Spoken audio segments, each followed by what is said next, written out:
Good evening. Welcome, everyone. Folks can take your seats or whatever place you're going to have. We're going to get started in just about 30 seconds.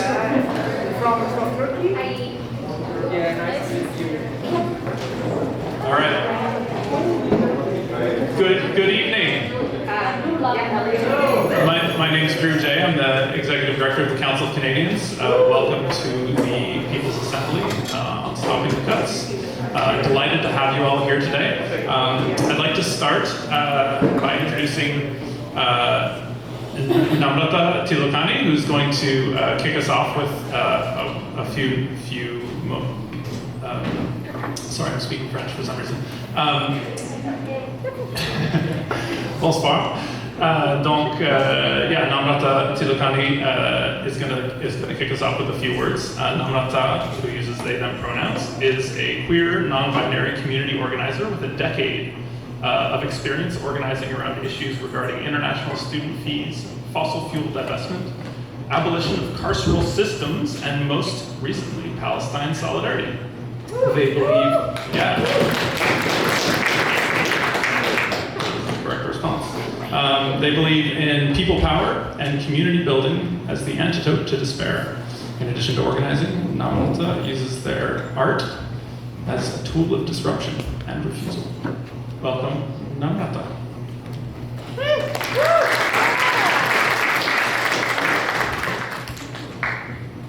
I feel like I'm just not going to use the mic stand. It does not help short people like me. Good evening, everyone. My name is Namrata, and before I begin, I would like to begin this event by acknowledging that we are located on the unceded traditional territory of the Algonquin Anishinaabe people. We are committed to following Indigenous legal traditions of acknowledging sovereignty of the waters, lands, and the Algonquin Anishinaabe Nation in the defined territory of the Kitchissippi watershed. We do this while acknowledging the illegalities of our presence under these legal traditions and the ongoing and violent methods of settler colonialism. The global fight for anti-imperialism and against border imperialism and increased militarism must include land back at its forefront. Quoting Indigenous scholars Nikita Longman, Emily Riddle, and Alex Wilson, when we say land back, we mean our place in keeping land alive and spiritually connected. Alex notes, our knowledge, cosmologies, and all of the relational structures that connect to that knowledge have been impacted and to some degree severed by colonialism. When we say land back, we're acknowledging and invoking those ancient knowledge systems and calling for a validation of them in our contemporary times. As this is an organizing event, I implore you to think about what it means to be organizing on stolen land and how to tangibly support Indigenous land defenders and organizers. 3 tangible ways, I implore you to research more, that you can take action are supporting Grassy Narrows, who have been fighting against mercury poisoning in their community. For donations, you can email them at solidarity@freegrassy.net. You can also support Wet'suwet'en land defenders who have had a legal battle for the last 1 year and 9 months, and Slato, Shay, and Corey are finally starting to rest after court last month on October 15th. You can find info to donate to their legal fund at yentaaccess.com. And finally, located on unceded Algonquin territory here, the Assembly of 7 Generations, which are focused on community support and opportunities for Indigenous youth. So you can check out their work and visit their website at a7g.ca. Websites and all.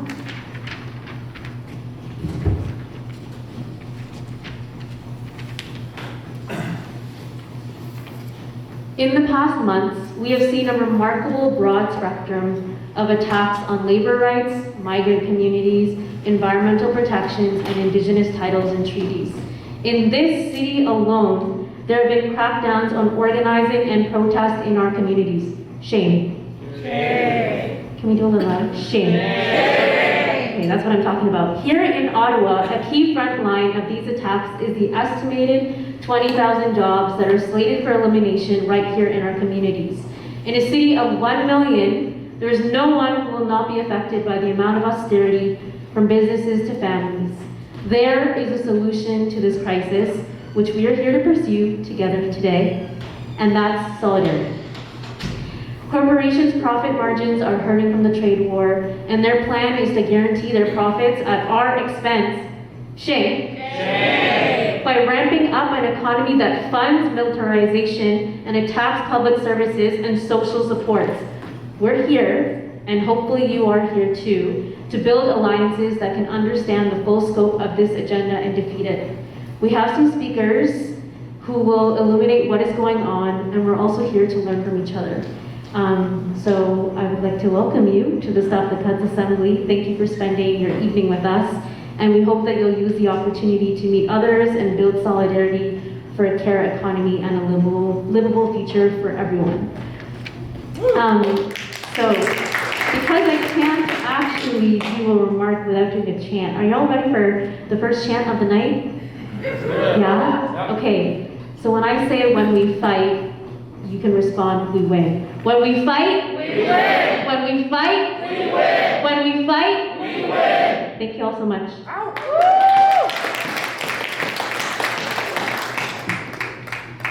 Thanks again, Namrata. Great, so before we get started with our speakers, this is an organizing assembly, so we're hoping to just give people a chance to chat with each other for just a second, so I'd like to invite everyone to stand up, if you're willing. And just find someone in the room that you've ideally never met before, or know the least, if you know literally everyone. And say hello.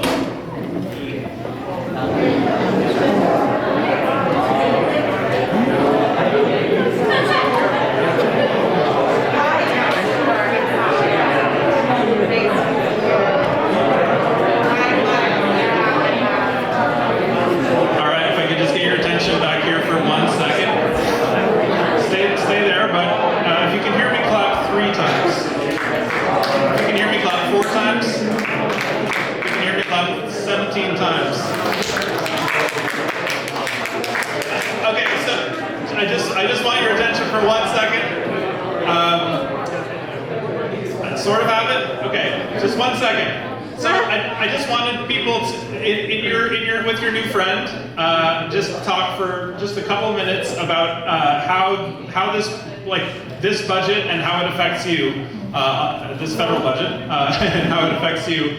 And what austerity means to you. So just run with either of those topics. Just 2 minutes. Thank you. Hi, Nick.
to just hear, just from the room, if anyone who learned something new or learned something about the experience of their new comrade, just in like one word, would anyone care to share? Worry. Worry. Okay, that's a good. That's an apt word. Anyone else? Mamdani. Another very apt word. Two more. Angry. Angry. And in the back. This affects everyone. This affects everyone. All right. With that, I would like to invite our first speaker, who's going to share a little bit of analysis to sort of break down in a little more depth what's going on at the federal level with this budget and sort of how it affects us and how we can maybe some thoughts about how we can fight back. David Macdonald is the senior economist at the Canadian Centre for Policy Alternatives.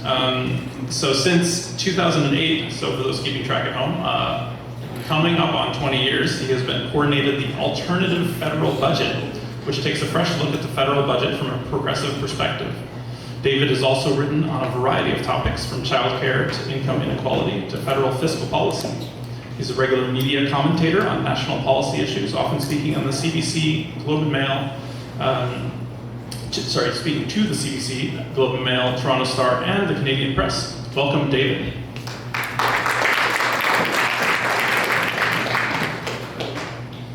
Great. Well, thanks so much for the invitation from the council to speak to you today. I've only got about 10 minutes, and so I want to run over some of the basics of the cuts, what's in, what's out, what's changed, what services are on the line, and what more there is to learn about these cuts going forward, and there's a lot more to learn. The basics of the cuts are that the departments were all given sort of a goal, either a 2% cut over 3 years or a 15% cut over 3 years, and they were given this task early in the summer by finance. There were 3 departments at that point that were protected. So they were in the 2% category, the protected category, and everybody else was in the 15% category. The departments in the 2% category were National Defense, the RCMP, and CBSA. So if you ever think, what departments would be protected under this plan, just think, what does Trump want? And then you'll come up with the departments, because those are the Trumpian departments, right? What does Trump want? Defense and border security, and that's exactly what we continue funding. Every other department was up for facing 15% cuts. Now, it's worth pointing out here that the big transfers to other levels of government, like the gas tax, the child care agreements, the equalization payment, health and social transfers, none of that is included. That is all excluded from this discussion of cuts, excluded from the cuts in this budget, as are the broad transfer programs to individuals. So everything from employment insurance to Canada Pension Plan, old age security, the Canada Child Benefit, disability benefit. Those are all excluded from the cuts and continue on the pre-existing indexation. So those are out of the picture. That being said, there's a lot of transfers that departments make that are not those big transfers, right? There are plenty of programs that departments run that involve transfers to provinces, that involve transfers to other levels of governments, municipalities, involve transfers to nonprofits to deliver programs that are not part of those big transfers. So a lot of transfers are on the line here. It's just not the big ones. So those ones are sort of off the line at this point. So this is what we had going into the budget of 2 weeks ago. And we learned in this upcoming, or the budget that was recently published, that there is an additional set of departments that ended up in the protected zone. So they only have to show up with 2% of their budget cuts, not 15% of their budget cuts. The first group was the Indigenous departments. So this is ISK and CERNAC. They're largely transfer departments, so they don't actually have a lot of staff. It's a proportion of their overall expenditures. Most of the money that they spend is just transfers to someone else, in this case First Nations governments, and so what you end up having is, it wouldn't be a cut to staff at ISK, for instance, or Indigenous Services Canada. It ended up being a cut to transfers to First Nations communities trying to provide elementary schools. So that didn't make a lot of sense. I mean, I pointed this out in the summer, and so this is good to see that this is one of the protected departments now. The academic granting councils of SSHRC, CIHR, and NSERC are also protected now. again, they are transfer departments. So if you cut 15% from them, you're not cutting staff, you're cutting 15% to university researchers that were using those funds. They now only have to show 2% cut, so there's still a cut there, but it's over 3 years. And the third big group that was excluded from the cuts this time around is wage, so women and gender equality. There was a huge fuss put up by the gender equality community in the run-up to the budget. They were very aware that this was going to hit their programs very hard. It's a very young department, so a lot of their programs will sunset in the next couple of years, which is to say they're only funded for 2 or 3 or 4 years. This is a priority for Trudeau, and so all of that funding that Trudeau introduced is sunsetting in the next couple of years or ending in the next couple of years. And so all the department had to do is just sit on its hands, and like all of a sudden you save 50% of the budget because you did nothing to renew these programs, which is commonly what you would do. Now, thankfully, wage was protected. This doesn't go for any of the other departments you can think of, but those are the big ones that are protected. So D&D, RCMP, CBSA, the Indigenous departments, the granted councils, and wage are protected. They only have to show a 2% cut. Although in many cases, like CBSA, RCMP, and D&D, they have to show 2% cuts, but their budgets are increasing by much more than that. And so they'll actually see a big net increase in their budgets going forward. So we often have used the term of austerity, that this is an austerity budget. And what's interesting is it's not a net austerity budget. So in the aggregate, the program spending isn't actually changing all that much. It's just a massive realignment within the federal government of where that operational spending is going. So what we're seeing, most departments facing a 15% operations cut over the next 3 years, and the Department of National Defense is seeing a 40% increase in their budget in 3 years. So this is an increase like they've never seen before. So net, it's almost a dollar for dollar trade. So almost all of the money that is being saved is just being moved over to defense. It's being spent on operations in defense. It is not an austerity budget for all. It's just an austerity budget for everyone that's not D&D. Net, it is not an austerity budget. The operational expenditures will stay relatively similar, except they'll all, well not all, but there'll be a huge shift over to the D&D side. Now, we don't know a lot about the services that are impacted. This is how you do these types of cuts, right? You say, we're making a big cut, with the savings, the back office, productivity, AI, blah, blah, blah. No actual impact. I pushed really hard as part of the analysis that I was doing, and so did a lot of other people, before this budget came out, to say, where are these cuts actually going to happen? And there was some detail in this budget. Some big lines where we were clearly going to see cuts. Our international image, because international development is going to be cut back pretty severely. Pearson's goal was to see us spend 0.7% of GNI on international assistance. We have never gotten there. We're at about 0.32, not 0.7, we're at 0.32 right now. And with these cuts, we're going to go down to about 0.26 over the next 3 years. So a big cut in that international spending. And so we're really shifting internationally how we're engaging with the world. We're shifting away from international assistance towards defense, right? Towards militarism as our approach to the world. This isn't peacekeeping, right? This is moving more to the defense side. The environment file took a big hit as well. The public transit fund, which interestingly is a capital fund that has been in process for some time, is doling out money, applications are in, money's going out. This has been cut, interestingly. Even though Carney is supposedly very committed to the capital side, you see a lot of the budget devoted to capital spending as you see new spending. Not in public transit though, that fund has been cut. There was a $2 billion tree planting program that Trudeau introduced, that's been cut. We're seeing the Clean Tech Accelerator has also been cut. So these are some of the environmental impacts. A lot of the climate change parts of several big departments, Department of Environment, Department of Transit as well, those are going to sunset pretty severely over the next couple of years. And so what that means is that Trudeau government funded climate change initiatives for a couple of years, 2-3 years, and then the funding drops off. And so departments, again, just don't advocate for the renewal. The programs just go away, right, because their funding has ended. They don't get renewed, and so you see savings from that because they were short-term programs. Now, in most cases, you renew these types of programs or bring them, revise them a bit and kind of bring them forward for the next couple of years. That's probably not what we're going to see on the environment file. We're also seeing obvious cuts in immigration programs, particularly for new Canadians, and integration services, so helping folks get the language skills, become integrated in Canadian society. That's one of the areas that has been explicitly mentioned in the budget for cuts. There's also changes to benefits for some workers around pension plans for disabled RCMP vets, and as well as public servants more generally. I'm in Ottawa here, and so I'm sure you folks are interested in the jobs impact here. It looks like there'll be about 40,000 jobs lost from the federal public service, which is about 9% of all federal public service workers. That's exactly the percentage that Harper cut in the early 2000s. So this is a Harper cuts budget. It's not as big as the cuts that we saw under Martin McCready in the early 90s. That was closer to 18% of federal public sector workers, and it was also a bigger number. But it will certainly have a measurable impact, similar to what happened under Harper. Within the Ottawa-Gatineau area, it'll mean about 16,000 jobs lost within the Ottawa-Gatineau area alone. There's discussion that this is going to happen through retirements alone. That is absolutely not what's going to happen. It looks like in terms of straight up layoffs, it'll be about 2% of the federal public service will be laid off every year for the next 3 years.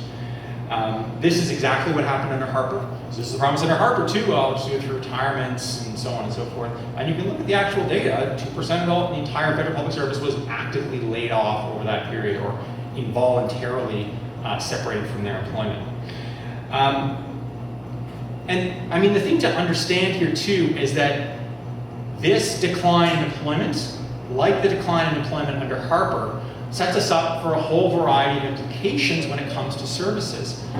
One of the biggest long-term impacts of the cuts under Harper was the Phoenix Pay fiasco.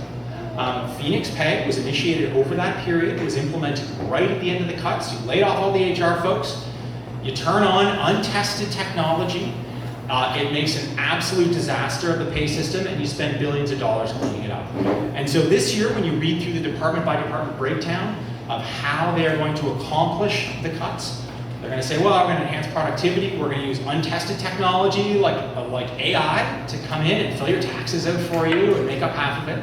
And this is the sort of thing that if you don't test technology out in advance when you have the staff, lay the staff off, and you bring in untested technology to the great benefit of some private company, in the case of Phoenix, it was IBM, then you get disastrous impacts in terms of services.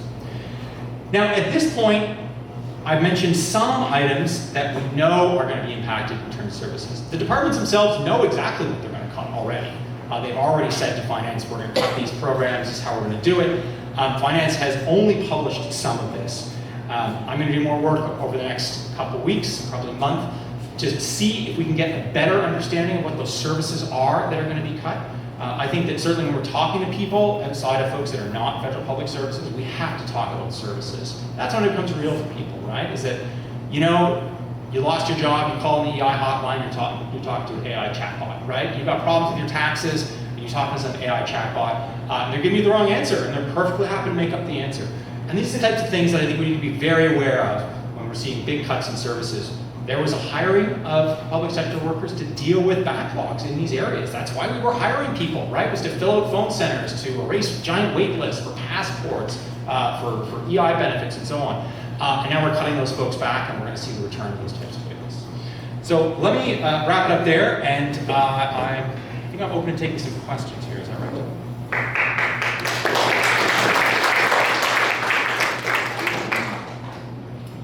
Test. No, I'll go here. Yeah. Sorry, thanks. Yeah, we'll just to give people the chance to ask David a few questions before he has to leave. Take like 2 or 3 questions from the room if folks want. I think Namrata has a mic, so they'll come around to you. I mean, a chance to ask a senior economist questions?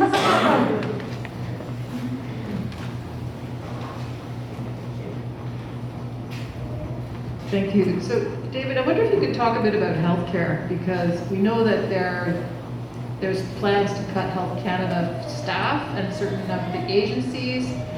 So I wondered if you could just elaborate a bit on that, because I think that's very close to people's hearts, and a lot of people are going to lose their jobs, therefore they're going to lose their private coverage or insurance, so it's going to be a bit of a bloodbath, I think, for some people. That's an unfortunate image, but anyway, yeah. Great, we'll just take one or two more if folks have them. Over here, Karen. I just yell if people can hear me. I'm wondering if you can go into some detail about the childcare programming and what's set to happen with those, like only some provinces have negotiated agreements, and what that's going to mean, especially on the for like the lack of increase in funding, what that's going to mean, and especially on the workforce side. Yeah, in the back.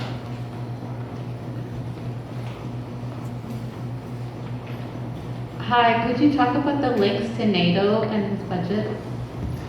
And we'll just wrap up with the one more.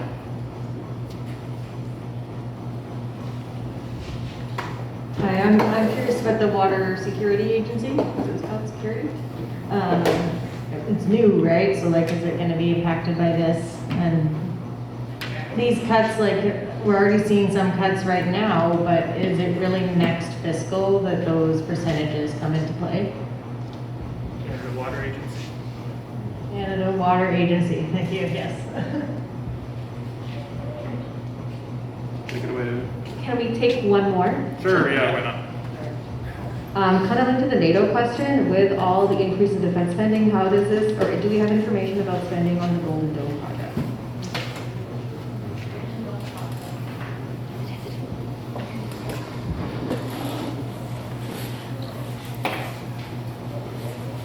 Okay.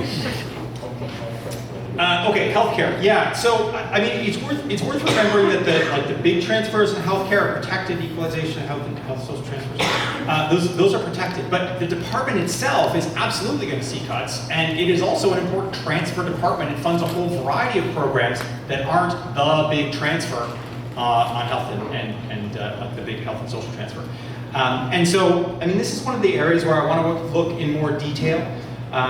There is detail in the budget. The department knows what's happening because they submitted the plan. That's where the numbers are coming from. They have detailed year-by-year plans. I don't know more than that at this point, but it is worth saying that like there's going to be staff impacts, but there's also going to be transfer impacts, right? There's a whole bunch of transfers that go out to the provinces to provide specific public health programs or healthcare and homelessness programs and so on, and those are all at risk.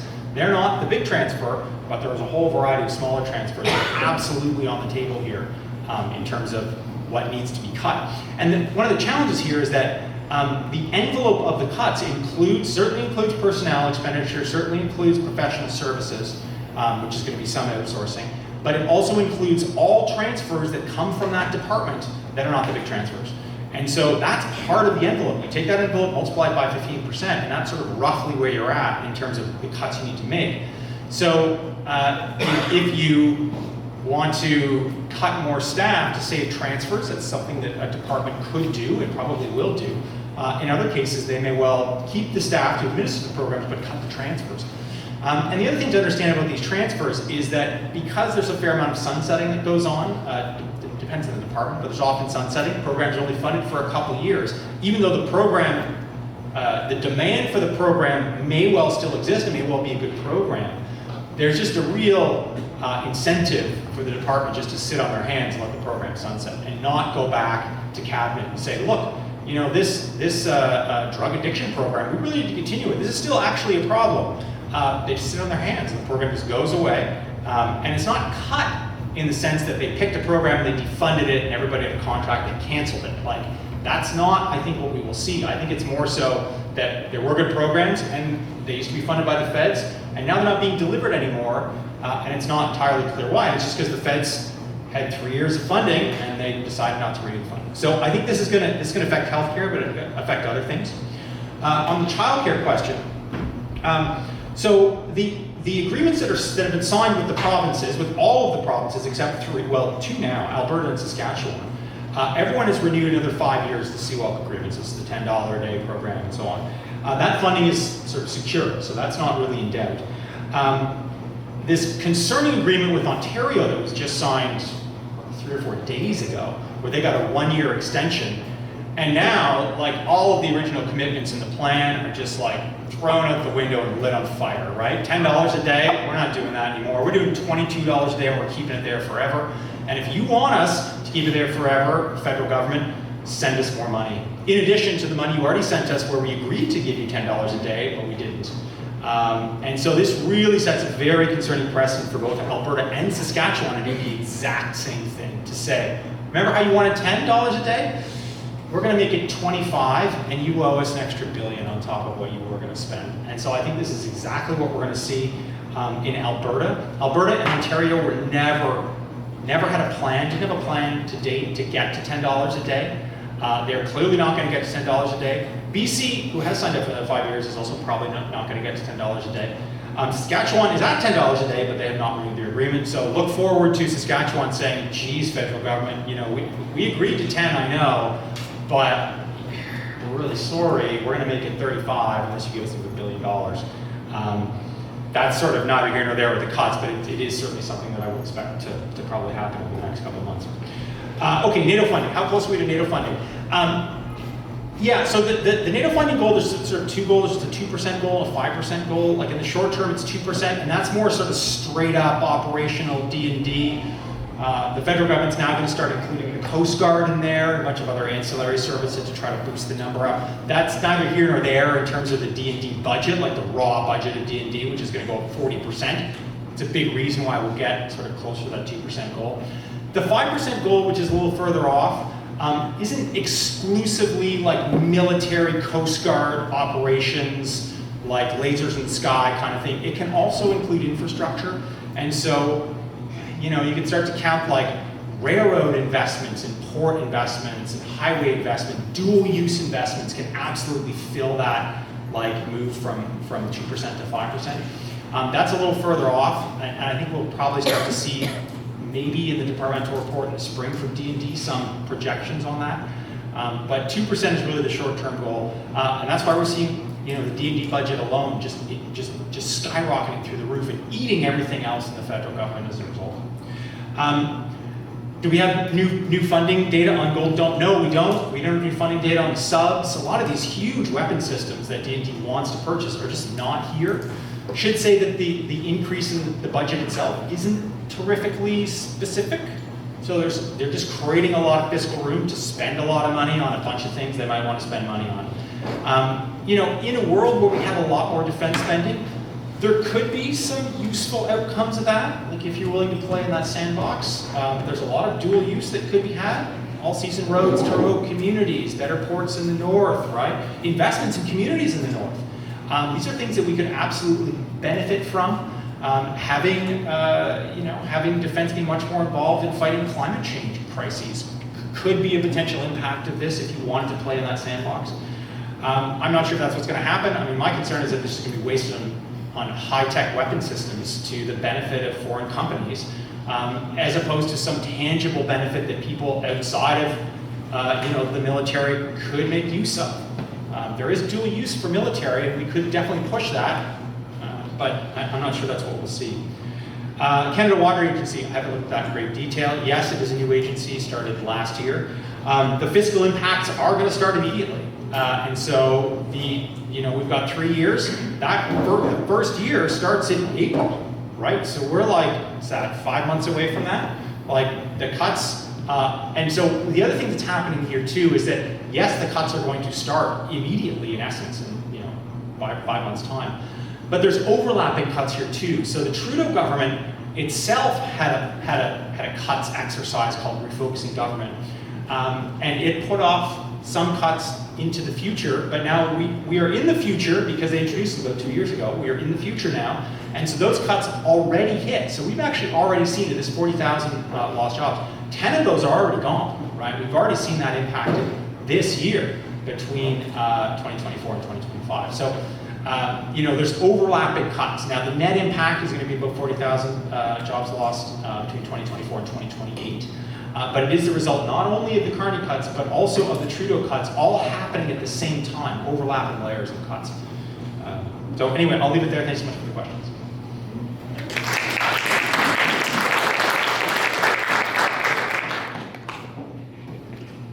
Great. Thanks again to David Macdonald. Another round, please.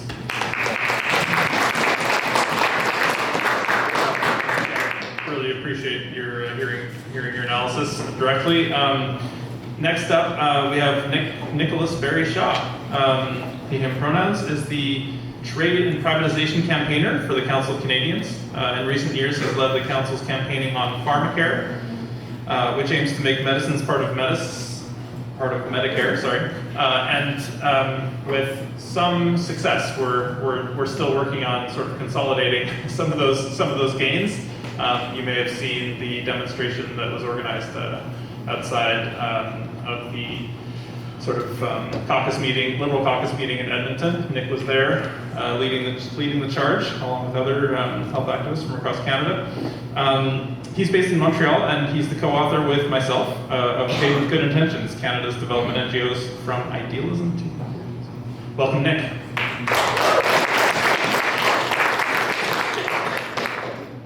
Thanks, Drew. Thanks, David, for that opening. I wanted to talk maybe a little bit less about budget numbers and more about the corporate agenda behind this budget. And I want to talk about one corporate lobby group in particular, which I think when we look at what they're doing and what they're saying, gives us a good window into what's happening. I just want to start. How many people here, put your hand up, if you've heard of the Business Council of Canada? You are a very well informed. Good for you. Boo for those guys. Yes. So Goldie Hyder, he's their CEO. He's on TV quite often. But I think it's often presented as just kind of like a run-of-the-mill business lobby organization. Most people do not know them, so you guys are definitely part of the outliers, part of the vanguard as far as awareness of these kind of lobbying organizations. We have a member in Montreal, Russ Johnston, who actually did a commission to poll himself about the Business Council of Canada, just to see like how many people are aware of this organization and it exists, and it's a very small minority of Canadians who have even heard of it. But it's not just any ordinary corporate lobby group, right?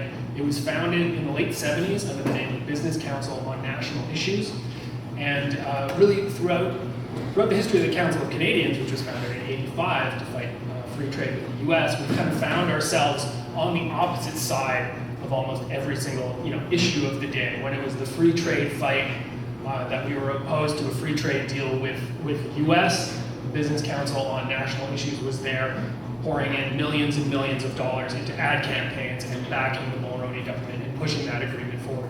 In the 1990s, when Martin and Chrétien were bringing down enormous cuts, it was the Business Council that was pushing for just an obsession with reducing the deficit and with cutting public spending, while the council was campaigning to fight for defending public health care and preserving our public health care system. In the 2000s, they were ferocious defenders of deeper integration with the U.S., participation in wars abroad in Afghanistan and in Iraq, while the council was campaigning for peace and for diplomacy to deal with international terrorism. So we've kind of found ourselves on the opposite sides of things, and that's the case. That's what's happening here with this budget too. And you can really see their fingerprints all over this budget when you consult what they're saying. And so there's one document in particular that the Business Council put out, where they basically laid out, what they expected of big government to do. And this happened before the elections. This is from 2024. And it was a document called Security and Prosperity. And they basically made the case for this kind of going all in on a military buildup as an economic strategy. Shane. Absolutely. They laid out how basically we should accelerate our progress towards the NATO targets, and we should cut back everywhere else. And so they talked about making generational investments in the military and in military procurement in particular. They talked about developing a defense industrial strategy in this document, and they talked about paying for it through a comprehensive spending review. Now, if any of those terms sound at all familiar to you, it's because they come out of the mouth of our finance minister almost daily, right? We are now talking about generational investments, And if you look at this budget, you can see they talked a lot about infrastructure, they talked about housing, it sounded kind of rounded, well-balanced and so on, but you go into the annexes and you find there that there was hardly any new money for housing. There was hardly any new money for infrastructure. And it was all in on the military. It was $56 billion over the next 5 years of new money being put into the military, and $51 billion in cuts, in new cuts that were coming down, right? So it's almost this one-to-one relationship. And it's important to say that this spending, this military budget, is going overwhelmingly towards procurement. So I think David made the point that like they didn't provide a great amount of detail on what exactly is going to be spent on, but it seems pretty clear to me anyways that they are going to go very heavily on military procurement, on buying new hardware, overwhelmingly from US suppliers, where we currently get about 75% of our military purchases, right? So the PBO, shortly before the budget, Parliamentary Budget Office, put out a report where they, based on their conversations with the government, they found that they're going to increase the defense capital spend, so that's basically the procurement budget, right? They're going to be increasing it from, historically it's been around $4 to $5 billion. It's increasingly rapidly already, and they said according to the government's plans, according to what they told us, they're going to make it all the way up to $25 billion per year, right? $25 billion per year. So we're going to quintuple the amount of money we are spending on military procurement, on buying hardware overwhelmingly from US-based arms manufacturers like Lockheed Martin, like General Dynamics, like RTX, and these companies. So that's the development strategy they have, and they're getting a defense industrial policy too. So this is the idea that, okay, yes, we recognize that a lot of this money is going abroad and we're making purchases abroad, but we're going to kind of pull the dial back and we're going to do some investments here. And if you read the business press, as I have been over the summer since these announcements were made, they are absolutely watering, like their mouths are watering. They cannot believe the profit opportunities that are opening up before them. They're talking about a golden opportunity that this budget is. They're talking about a once-in-a-lifetime opportunity. They're saying we have to do this, and they're saying we have to do it fast, right? So it's crazy when you have defense industry lobbyists quoted in the Globe and Mail and other places when the announcements were made, right, that we were going to meet 2% this year and we're going to meet 5% in a decade. When those same lobbyists say, oh my God, like there's no public support for this, right? They're actually freaked out by how fast it's going, but they're like, okay, let's go. You know, we have to do this at scale, at speed, and that's the way we're going to get the most out of this spending. And they even talk about 45. If you've heard our finance minister talk about this military buildup, he says, oh, it's going to be just like 1945.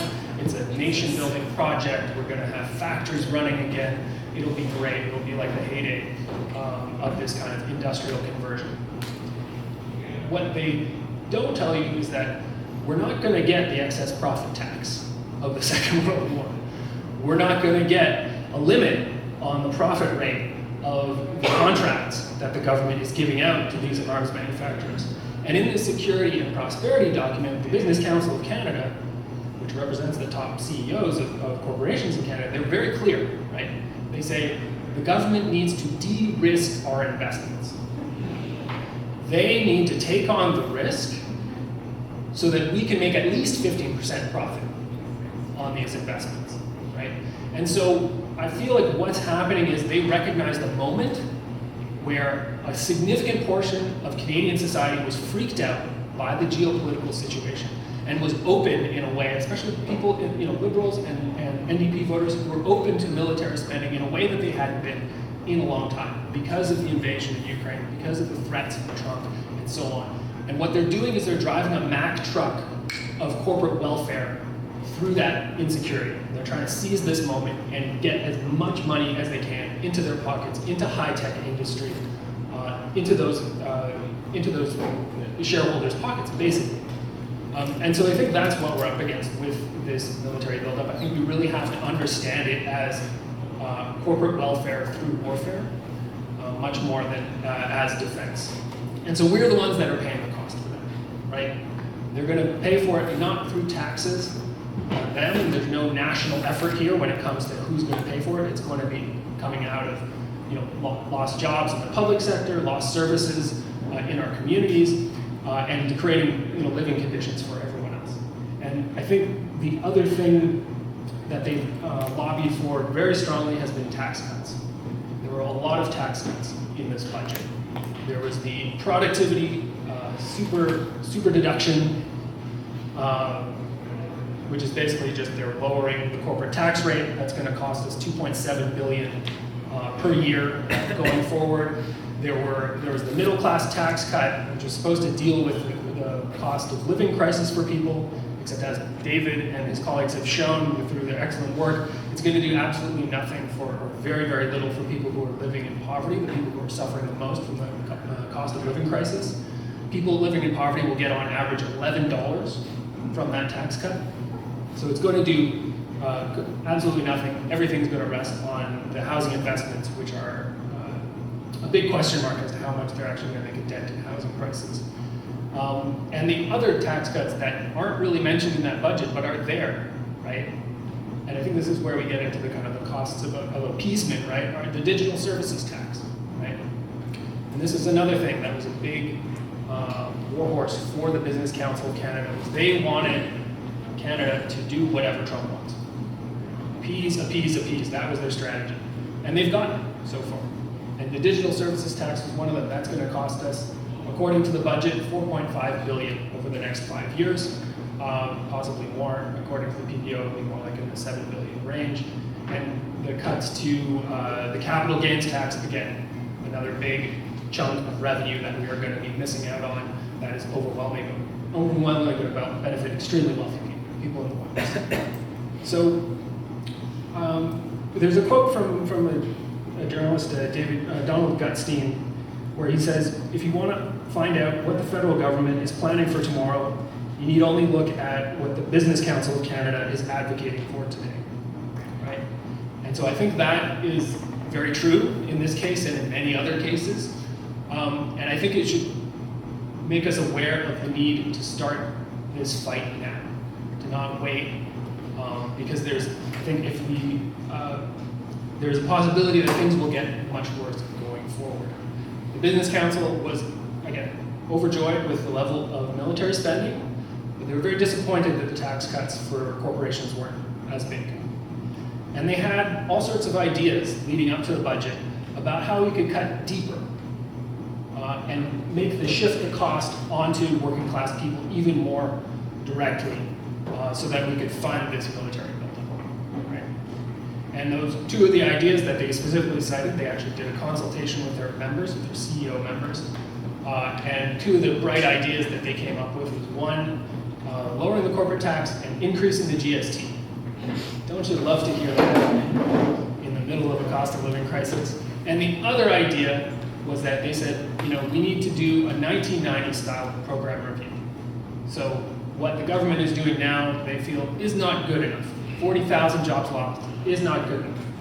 $51 billion in cuts to public services isn't good enough. And they want to go after transfers to individuals and to the provinces, right? And they say that explicitly. And so I think that is really the risk, which is that if we don't get organized now, if we're not ready to fight now on this austerity and militarism agenda, we are going to be facing something much worse in the future. They are pushing the limits. They're seeing how far they can go. And if they feel they can go further, the Business Council of Canada has an agenda for just where they will go. And so I think we're going to talk a bit about how we can fight back and what we need to do. But I think I am optimistic that we can take on this fight, building a fight back early against it. I would just kind of end with what we've seen in recent years, whether it was the Ontario education workers who went out on strike, provoking a general strike, whether it was the air stewardesses and flight attendants fighting against the back to work legislation. There is deep well of frustration with how things are going. And I think if we can tap into that, I think we can push this government back, and we can stop these cuts and win the world we deserve. Thank you.